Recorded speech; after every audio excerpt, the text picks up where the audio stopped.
ভোলার মানুষের দীর্ঘদিনের স্বপ্ন ভোলা বরিশাল সেতু নির্মিতভাবে অনুমোদন চলেছে।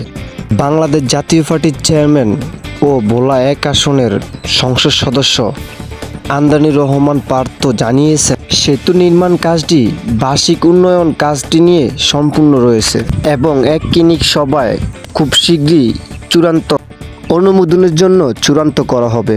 পরে 11 কিলোমিটার এই সেতুটি নির্ধারিত করা হলে ভোলার সাথে বরিশাল যেরকম সরাসরি যোগাযোগ হবে এবং ঢাকার সাথে সরাসরি রাজধানীতেও এরকম জনজন সরাসরি যোগাযোগ হবে এবং খুব দ্রুত যোগাযোগ করা যাবে। আলহামদুলিল্লাহ, ভোলা বরিশাল সেতু তো অনুমোদিত হয়েছে।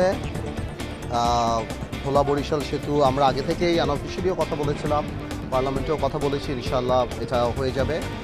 সামনের সরকার নীতিগতভাবে সিদ্ধান্ত নিয়েছে এবং সামনের খুব শীঘ্রই ইনশাআল্লাহ এখানে মিটিংয়ে এটা প্রুভ হবে। মেডিকেল কলেজের ব্যাপারটাও আমরা মোটামুটি সরকারের অনুমোদন দিয়েছেন, মেডিকেল কলেজ হবেন এবং এটা মানে সবচেয়ে আনন্দের ভাবে ইনশাআল্লাহ ভোলা সদরেই হবে।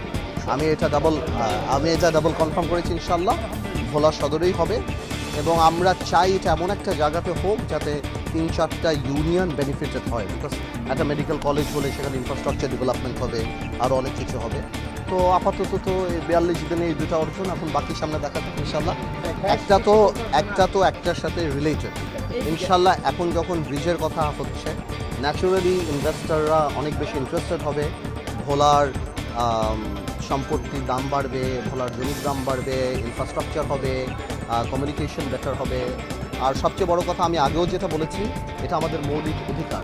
আমরা একটা ভৌগোলিক কারাগারে, এটা কোনো, আমি যখন পার্লামেন্টে কথা বলছি, এটা কোনো রড শুকরি সিমেন্টের দাবি আমি করি না। আমি দাবি করেছি আমার অধিকার, আমার সাম্যের অধিকার এবং আলহামদুলিল্লাহ এটা সরকার অনুমোদন করেছে। আর বাকিটা আপনারা দোয়া করবেন ইনশাআল্লাহ।